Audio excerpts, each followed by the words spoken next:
하나님 말씀 요한일서 4장 11절 12절입니다. 사랑하는 자들아, 하나님이 이같이 우리를 사랑하셨은즉 우리도 서로 사랑하는 것이 마땅하도다. 어느 때나 하나님을 본 사람이 없으되 만일 우리가 서로 사랑하면 하나님이 우리 안에 거하시고 그의 사랑이 우리 안에 온전히 이루어지느니라.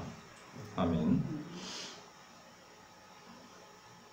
7절에서 사랑하는 자들아 우리가 서로 사랑하자라고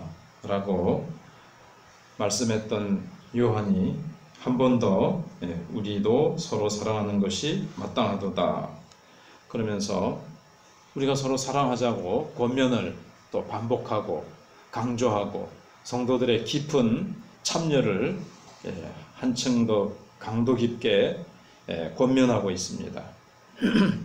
하나님이 이같이 우리를 사랑하셨은즉 이렇게 말씀하고 있습니다. 이같이, 이같이라는 것은 예수님의 그 고난당하신 십자가의 그 놀라운 사랑을 말하죠. 고난당하신 분, 우리가 어제 생각해 본 대로 성부 하나님의 영원한 독생자였습니다. 우리의 죄사함을 위해서 그분이 보혈을 흘리셨습니다. 용서받은 우리들은 서로를 향한 새로운 사랑으로 우리의 삶의 중심에 정말 놀라운 변화가 있었음을 우리가 이제 증명하게 될 것이라는 겁니다. 우리 속에 하나님의 사랑을 받았기 때문에 우리의 마음속에 하나님의 사랑이 막 충만하게 되어지고 우리의 삶의 변화라는 것은 결국 그 사랑, 그 무엇보다도 어떻게 변화가 되느냐, 형제를 향한 사랑이 우리 속에서 샘솟고 그것이 밖으로 사랑이라는 열매로 증명되어질 수밖에 없다는 겁니다. 근데 그 사랑할 수 있는 능력을 누구로부터 제공받습니까? 바로 하나님입니다. 하나님의 사랑의 공급을 받기 때문에 우리가 그런 삶의 놀라운 변화가 오게 된다는 거죠. 또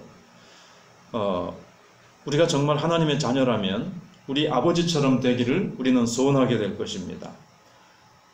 뿐만 아니라 이것은 의무이기도 합니다. 형제 사랑을 해도 되고 안 해도 되는 추가적인 선택사항이 아니라 우리는 사랑의 아버지께 형제를 사랑하고 이웃을 사랑해야 되는 의무가 따르게 된다는 겁니다. 우리가 예수님의 보혈로 깨끗해졌다면 우리의 새로운 삶도 그분처럼 깨끗해야 마땅합니다. 특히 하나님의 가족 안에서 다른 사람들과 함께 어울려 살 때 더욱더 서로 사랑해야 됩니다. 우리의 구원을 위해서 지불된 이 무한한 대가에 대해 우리가 감사한 마음을 가지게 되지 않습니까? 그런데 우리가 계속해서 죄 가운데 빠지지 않아야 되는 것이 이제 우리가 이제 직시할 수 있어야 되겠죠. 다르게 살기를 간절히 열망하는 새로운 강한 욕구가 우리 속에 존재하게 되는데, 그래서 우리 교회는 다른 인간적인 단체와 달리 사랑의 공동체여야 됩니다. 초대교회는 그런 놀라운 사랑이 있었죠.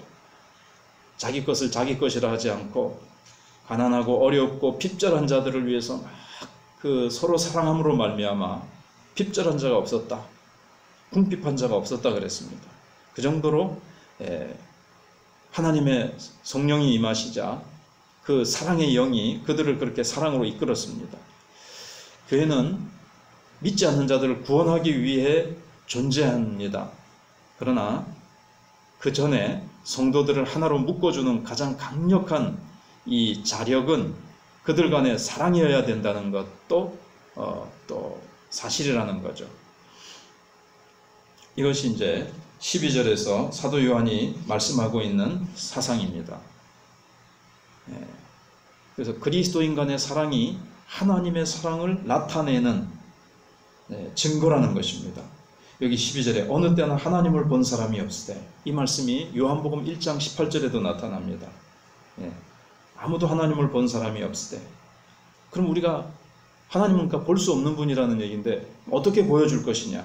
그래서 요한복음 1장 14절에 말씀이 육신이 되어 우리 가운데 거하시네. 예수님이 볼 수 있는 성육신 하셔서 삶으로 보여주셨습니다. 우리도 보이지 않는 하나님을 세상 사람들에게 어떻게 나타내 보여줄 것이냐. 우리가 서로 사랑함으로 나타내 보여준다는 거죠. 그래서 예수님께서도 친히 말씀하시기를 너희가 서로 사랑하면 이로써 모든 사람이 너희가 내 제자인 줄 알리라. 요한복음 13장 35절에 친히 말씀을 하셨습니다.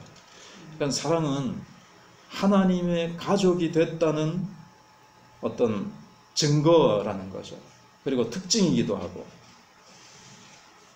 그래서 사람들이 예수 믿는 사람들의 관계 속에서 그리스도의 사랑을 볼 수 있어야 되고 우리는 또 보여줘야 된다는 겁니다. 요한계시록 1장에 보시면 예수님은 촛대 사이에 금촛대 사이로 다니십니다. 교회 속에 계신다는 거죠. 그러나 눈에는 안 보이죠. 세상 사람들의 눈에는. 우리가 서로 사랑하는 모습을 보면서 예수님을 우리가 나타내야 된다는 겁니다. 그래서 사람들이 진실로 예수님을 보고 싶어 한다면 교회 안에서 그분을 만날 수 있어야 됩니다. 금초대 사이에 다니시니까요. 근데 어떻게 교회 와서 만나느냐? 그리스도인들이 서로 나누는 그 사랑 속에서 어떻게 저렇게 사랑할 수 있는가? 그래서 초대교회 때 세상 사람들이 하던 유명한 말이, 역사가 남긴 말이, 보라, 저들은 어떠한 사랑으로 서로 사랑하는가? 그 어떠한 사랑. 정말 초대교회 때 성령으로 워낙 성령이 강하게 임재하시고 성령 충만하니까 세상 사람들이 생각지 못하고 상상치도 못했던 사랑으로 서로 사랑하라는 겁니다. 그렇다고 해서 이것이 뭐 어떤 신비로운 환상이나 놀랄만한 격려의 말을 서로 해주라는 것이 아닙니다. 그냥 평범하게 서로 발을 씻겨줘라. 그냥 일상생활 속에서 우리가 그냥 볼 수 있는 그런 서로의 이제 사랑이죠. 서로 섬기는 건데, 뭐 억만금을 주라는 것도 아니고, 뭐 그렇게 자세는 물론 서로 생명을 내어줄 수 있을 만큼의 사랑이지만, 꼭 뭐 매일 그런 엄청난 희생을 하라는 것도 아니고, 방금 말씀드린 대로 억만금을 주라는 것도 아니고, 서로 발을 씻기듯이 서로 섬기고, 그리스도의 사랑을 내 속에서 흘러나오는 그리스도의 사랑을 서로에게 이렇게 흘려보내주라는 겁니다. 다른 세상 사람들을 향해서도 흘려보내주라는 것입니다. 우리가 더 많이 그리스도의 임재를 경험하면 경험할수록 다른 형제들을 더 열심히, 더 뜨겁게 사랑하게 될 것입니다. 또 실제적으로 사랑하게 될 것입니다. 그래서 여기 보시면 12절에 다시 어느 때나 하나님을 본 사람이 없을 때 만일 우리가 서로 사랑하면 하나님이 우리 안에 거하시고, 우리 안에 거하시다는 것을 우리도 알게 되어지고 하나님을 볼 수 없었던 사람들도 우리의 사랑을 통해서 하나님을 볼 수 있게 되어지고, 정말 하나님이 계시는구나. 그래서 그의 사랑이 우리 안에 온전히 이루어지느니라 그랬습니다. 우리가 자꾸 주님의 사랑 안으로, 주님과의 교제가 더 깊어질수록 조금 전에 말씀드린 대로 우리가 더 사랑이 개발되어지고 우리의 사랑이 더 수준 높아집니다. 더 열심히, 더 뜨겁게, 더 실제적으로 우리가 이제 사랑함으로써 점점 더 완성을 향해서 나가게 되는 거죠. 처음에 우리의 사랑은 설익은 포도송이처럼 시고 떨떠름했지만 그 사랑이 점점 익어가고 정말 아주 맛있는 향기가 나는 포도로 그렇게 알이 굵어지고 완숙해지듯이 우리도 더 깊이, 더 뜨겁게 열심히 구체적으로 실제적으로 사랑함으로 말미암아 우리가 완성의 단계에 이르기를 주님은 원하십니다. 하나님의 자녀니까요. 하나님의 자녀가 하나님과 같은 사랑을 하는 수준으로 하나님은 우리를 끌어올리시기를 원하십니다. 바로 그 사랑은 대가를 고려하지 않고 무조건적으로 사랑하셨던 예수님의 사랑을 가지고 우리가 서로 사랑할 때, 이기적인 사랑이 아니라, 대가를 바라는 사랑이 아니라 무조건적인 사랑을 할 때 그 사랑을 보고 하나님의 사랑을 하나님의 살아계심을 알게 될 것입니다. 조건을 따라서 사랑하는 것은 세상에도 있습니다. 무조건적인 사랑, 희생하는 사랑을 볼 때 그들은 우리를 통해서 하나님을 발견하게 될 것입니다. 그래서 이것이 의무이기도 합니다. 우리가 서로 사랑하지 않고 우리가 편을 가르고 서로 경쟁하고 서로의 사이에 뭔가의 벽이 있고 이파저파 우리가 하나 되지 못하고 사랑하지 못하고 뭔가 갈라져 있고 이런 모습 속에서는 하나님의 강력한 임재, 하나님의 나타나심이 없게 되어집니다. 그래서 이 말씀대로 우리가 서로 사랑함으로 말미암아 세상 사람들에게 하나님의 살아계심을 증거할 수 있는 우리가 되어야 되겠습니다. 기도하겠습니다.